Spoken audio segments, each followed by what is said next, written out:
রাজবাড়ীর গোয়ালন্দে দৌলতদিয়া ও উজানচর ইউনিয়নের ভিত্তিক কোরআন তেলাওয়াত হামদ ও নাত প্রতিযোগিতা অনুষ্ঠিত হয়েছে। সোহাগ মিয়ার ভিডিও তথ্যচিত্রে দেখুন বিস্তারিত। বৃহস্পতিবার বিকেলে গোয়ালন্দ উপজেলার 12 নং চর দৌলতদিয়া সরকারি প্রাথমিক বিদ্যালয় মাঠে হযরত আয়েশা খাতুন মহিলা মাদ্রাসার উদ্যোগে এ প্রতিযোগিতা আয়োজন করা হয়। প্রতিযোগিতায় দৌলতদিয়া ইউনিয়ন ও উজানচর ইউনিয়নের মোট 11টি মাদ্রাসার শতাধিক শিক্ষার্থী অংশ নিয়ে কোরআন তেলাওয়াত হামদ ও নাত পরিবেশন করে। হযরত আয়েশা খাতুন মহিলা মাদ্রাসার সভাপতি আলী নেওয়াজ মোল্লার সভাপতিত্বে এবং প্রধান শিক্ষক জাহিদুল ইসলামের সঞ্চালনায় অনুষ্ঠানে উপস্থিত ছিলেন সাবেক ইউপি সদস্য আব্দুল হামিদ মৃধা, মোহাম্মদ আব্দুল গনি, মোহাম্মদ আরবুল সহ স্থানীয় গণ্যমান্য ব্যক্তিবর্গ, শিক্ষক সহ অন্যান্য নেতৃবৃন্দ উপস্থিত ছিলেন।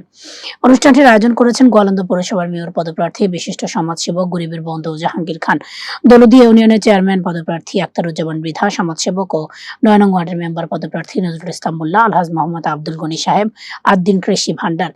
আমার মাদ্রাসার উপর ভক্তি আছে, মসজিদের উপর ভক্তি আছে, এর জন্য আমি আসছি। আমার জন্য সবাই দোয়া করবেন, আপনাদের সাথে দোয়া করবেন ইনশাআল্লাহ। কেরাত প্রতিযোগিতা অনুষ্ঠান হয়েছে, আমরা অংশগ্রহণ করছিলাম, আমাদের অনেক ভালো লাগতেছে। এখন পুরস্কার বিতরণ করছে, আমাদের অনেক এখন ভালো লাগতেছে। এরকম প্রতিযোগিতা যেন প্রত্যেক বছর আমরা আজ দৌলতদিয়া ইউনিয়ন ব্যাপী কোরআন এবং হামনাত প্রতিযোগিতা করেছি। এই প্রতিযোগিতায় আয়োজক ছিলেন আলহাজ মোহাম্মদ নজরুল ইসলাম মোল্লা, যিনি নজরুল ইসলাম মোল্লা কল্যাণ ট্রাস্ট নামে একটা প্রতিষ্ঠান করেছেন।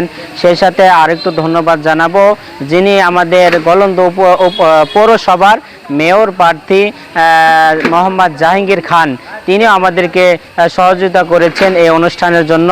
আমাদের সহযোগিতা করেছেন আখতারুজ্জামান মৃধা, আদ্দিন কৃষি ভান্ডার, সেই সাথে হাজি আব্দুল গনি সাহেব সহ অনেকে আমাদেরকে সহযোগিতা করেছেন এই আয়োজনটা করার জন্য। আমরা সকলকে ধন্যবাদ জানাবো। সেই সাথে উপজেলা সহ আমাদের সকলেই আমাদেরকে এই অনুষ্ঠানের জন্য সহযোগিতা করেছেন, সবাইকে ধন্যবাদ জানাই। এবং আপনাদেরকে বলবো আগামীতেও আমরা এই আয়োজনটা শুধু ইউনিয়ন ব্যাপী করবো না, আমরা উপজেলা ব্যাপী এই হামনাত এবং কোরআন আয়োজনটা করব এই উদ্দেশ্যে যে আমরা মাদ্রাসা যারা পড়াশোনা করেন শুধু তারা আরবি নিয়ে থাকেন না, তারা ইংলিশ, বাংলা এবং সর্বদিক দিয়ে তারা এক্সপার্ট। যদি আপনারা বলি এই মাদ্রাসার ছাত্ররা এক প্রকার সকাল থেকে রাত 9টা পর্যন্ত তারা মেহনত করেন। এই জন্য আজকের যে আয়োজনটা যারা সার্বিক সহযোগিতা করেছেন আমরা সকলকেই ধন্যবাদ জানাই।